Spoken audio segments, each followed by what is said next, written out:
数百人のテロリストに街を襲撃された時、あなたはどうやって身を守りますか？ 2023 年10月7日、イスラエル南部に位置するネゲブ砂漠。その日の早朝、音楽フェスティバルスーパーノヴァの会場は音楽に身を委ね、笑い合う若者たちで賑わっていました。フェスは夜通し行われていましたが、疲れも忘れてダンスを踊り、立ち並ぶ様々な屋台を楽しむ参加者たち。この日はユダヤ教の三大祭りスコットの最終日だったこともあり、イスラエル国民にとっては喜ぶべき特別な日だったんです。そんな最中、逃げろテロだ。午前6時半、突如として会場に鳴り響いた爆発音。空から降り注ぐロケット弾の雨に、フェスの参加者たちは青ざめた表情で逃げ惑っていました。しかし彼らに逃げ場などありません。この時会場はすでに数百人の武装集団に包囲されていたんです。突如、野外フェスの会場を取り囲んだ数百人の武装集団。逃げ場を失った人々は一体どれほどの恐怖を味わったのか。テロリストに拉致された少女が本拠地で見た景色とは。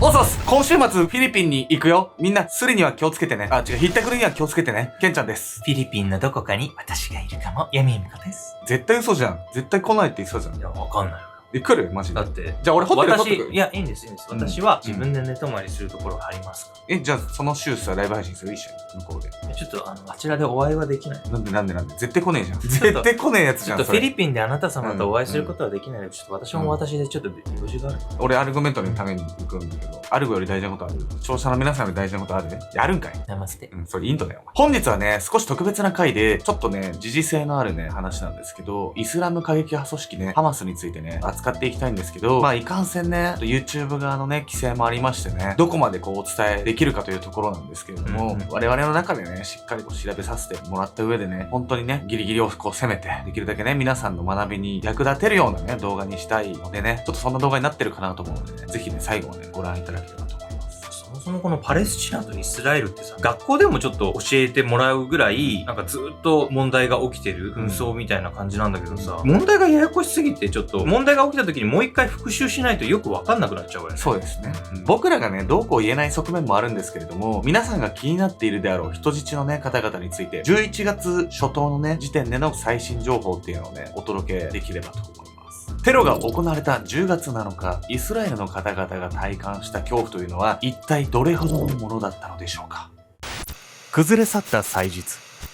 2023年10月、舞台はイスラエル南部の町ニル・オズ。おばあちゃん、お誕生日おめでとう。この町に住む祖母の誕生日を可愛らしい笑顔で祝ったのはナタリー・ラーナンさん。普段はアメリカ・イリノイ州で暮らしている彼女ですが、この時は母親のジュディスさんと共に祖母の住むイスラエルを訪れていました。10月を迎えたこの頃はユダヤ教の三大祭りスコットの時期、祖母の誕生日が重なっていることもあり、ユダヤ教を熱心に信仰するこの親子にとって今回の旅は特別なものだったんです。実はナタリーさん自身、幼少期はイスラエルで育ち、アメリカへ引っ越したのは10歳を過ぎた頃のこと。彼女は当初ヘブライ語しか話せなかったと言いますが、持ち前の優しい性格でアメリカの同級生ともすぐに親密に。そうやって高校卒業後も多くの友人と交流していたナタリーさん。彼女は内面も外見も美しく、誰からも好かれる女性に成長していました。久しぶりに来たけど、イスラエルってやっぱりいいところだな。今後のことも落ち着いて考えられそう。ナタリーさんは高校卒業後の進路を決めかねており、1年は就職せず、将来についてゆっくり考えるつもりでいました。その一環で訪れた故郷イスラエルでの日々は彼女にとって至って穏やかなものになるはずだったんです。でもこれもしかしてアメリカから旅行に来てた時にいきなりテロに襲われちゃうわけ？めちゃくちゃ災難じゃないの？そうなんです。イスラエルの方々にとってとてもね、めでたい日になるはずだったその日にね、もう本当に悲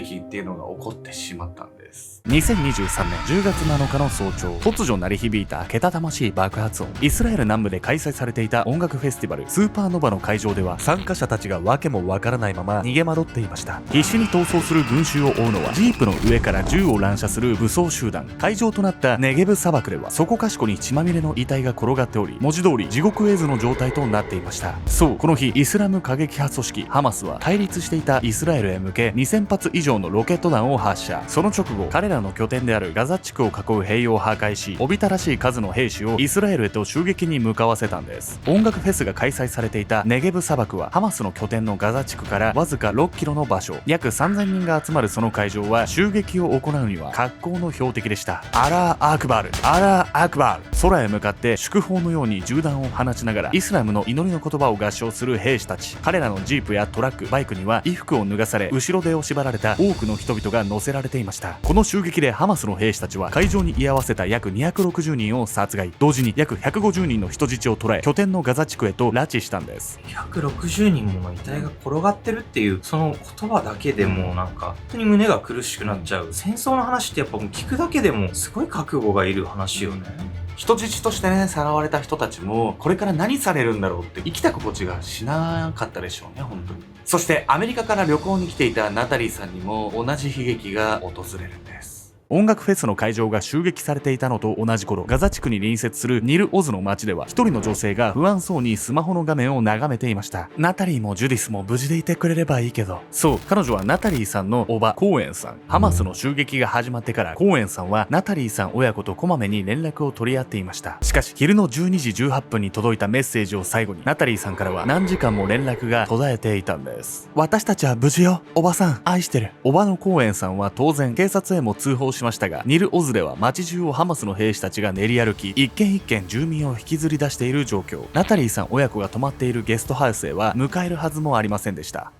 襲撃で外に出られない状況でしかも連絡取れなくなっちゃうともう不安でしょうがないわよこれ。ナタリンさんもきっともう人質に取られちゃったんじゃないのかしら。そうかもしれないですよね。ここでですね、パレスチナ問題についてなんですけれども、なんでそんなに人質が必要なのって感じるね、方もね、視聴者さんの中にはいるかもしれないですけど、ハマスがそれだけの人質を取った理由について迫っていきたいと思います。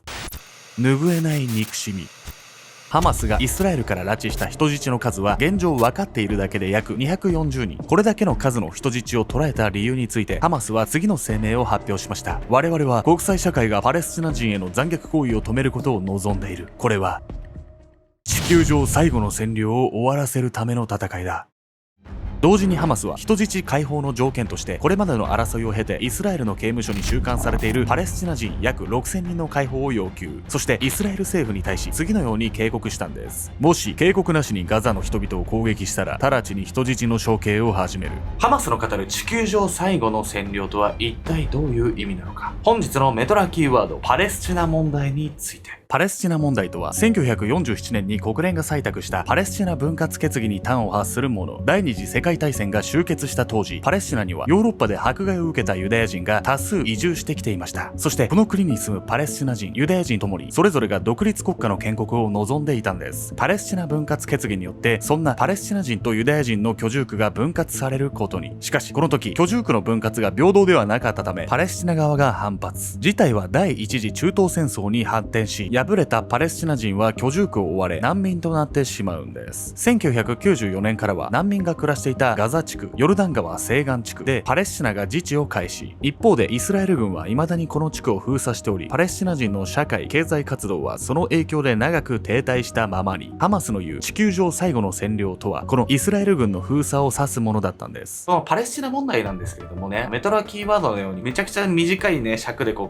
れるようなものではないので、今回のね説明っていうのはかなりね要所だけをまとめたようなものだとね認識していただければと思います。近日中にですね、姉妹チャンネルのミッドナイトムーンで、ケン君とねヤミリーちゃんがね歴史的観点からねパレスチナ問題とかね語ってくれそうなので、ねそちらもねよかったらねぜひ見ていただければと思います。イスラエルへのテロを行ったハマスは2007年にガザ地区で台頭した政党。ハマスはイスラエルへの対抗意識を特に強く持っていたため、この時期からイスラエル軍のガザ地区の封鎖はより強固になりました。以降16年続いたその封鎖によりガザ地区ではインフラ整備が行き届かず、武力衝突の際の瓦礫もそのままになっているような状態。国連が学校や病院、食料の手配を行っているものの生活が立ち行かない住民も多く、不満は爆発寸前の状態に。そんな中起こってしまったのが今回のテロだったんです。こうしてテロが行われた翌日の2023年10月8日、イスラエルのネタニヤフ首相はハマスと戦争状態にあることを宣言。イスラエルの刑務所に収監されているパレスチナ人の解放というハマスの要求には応じず、ガザ地区への空爆を開始。国連はイスラエルとパレスチナの間を取り持ち、何度も電話会議を開いているんですが、未だに収拾のめどは立っていません。やばくないこれ。ハマスはさ、ガザ地区攻撃してきたら人質殺すって言ってなかったのか、空爆なんてしたら人質どうなっちゃうの？まだね、情報がね、全然ないので、なんとも言えないんですけれども、気になるのはね、人質を取られたね、ナタリーさん親子のことなんです。人質となった彼女たちは、ガザ地区で一体どのような体験をしたんでしょうか。暗い穴の中。早く歩け。2023年10月7日、オバノ・コーエンさんに最後のメッセージを送った後、ナタリーさん親子はハマスの兵士に連れられ、あるアパートを訪れました。部屋の中にはハマスが人質として連れてきた複数の家族が寄せ集められている状態。ナタリーさんはその中で一人、泣き崩れていた中年女性の話を聞きます。18歳の娘がついさっき殺されたの。その少女の遺体は、彼女たちが過ごしているその部屋のすぐ隣の部屋に放置されていました。自分と同世代の少女がこの場で殺害されたというその事実に背筋が凍る感覚を覚えたナタリーさん。しかし幸いにもハマスの兵士は彼女をすぐに手にかけたりはしませんでした。彼らはナタリーさんとジュディスさんの親子をトラックに乗せガザ地区へ連行するんです。2人が連れて行かれたのはガザ地区の地下に張り巡らされた巨大なトンネルの中でした。地下トンネルってもう人質の拉致のためにさ、めちゃくちゃ大掛かりなもの用意してるじゃん。このね、地下トンネルっていうのはそもそもイスラエルとの争いをね、優位に進めるために掘られたものだったんです。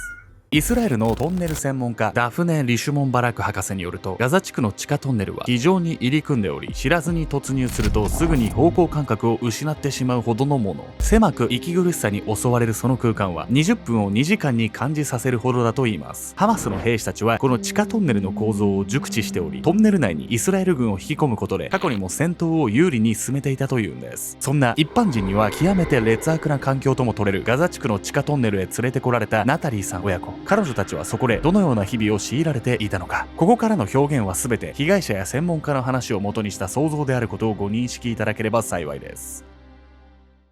ママ、私たちこれからどうなっちゃうのかな。暗く狭い地下トンネルの一室で不安げにそう漏らしたナタリーさん。湿気でむせ返るほどにジメジメしたその環境は彼女を怯えさせるには十分なものだった。きっと生きてアメリカへ帰れるわ。母親のジュディスさんは娘を案じ、できる限り非常に振る舞おうとするが、彼女自身もまた恐怖に押しつぶされそうなことに変わりはなかった。そうやって二人が慰め合っていたその時、おい、食事を持ってきたぞ。ハマスの兵士は至って穏やかな口調で親子の元へ食事を運んだ。そして彼は続けてこう言った。拉致された時に随分服が汚れただろ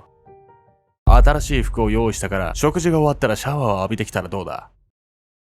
ハマスに拉致された2週間後の10月20日、解放されたナタリーさん親子は、彼らに手荒なことをされることは一度もなく、安全な場所で過ごせたと語りました。さらに親子は、人質の方々を連れ戻す手助けをしたいとも話しており、心の傷の回復も順調なことが伺えます。このほか、10月23日に解放されたヨシェベド・リフシッツさんは、解放時、ハマスの担当者にお礼の握手を求めた報道。彼女は監禁生活について次のように振り返りました。拉致される時は、殴られて怖かったけど、監禁されている途中は定期的に医師が診断に来てくれて、食事も自分たちと同じものを与えてくれたわ。そう、意外にも解放された人質の方々は丁重に扱われていたケースも多かったのです。まあでも実際に亡くなった方々もいるんだし、なんかもし生きてるとしたらその方々が丁重に扱われるっていうのは必ずしも言い切れない気がするわよ。拉致された方々がね、どういった状況であれ、もう拉致された時点でね、非常に恐ろしい状況なわけですよ。非道な行為であることには変わんないですからね。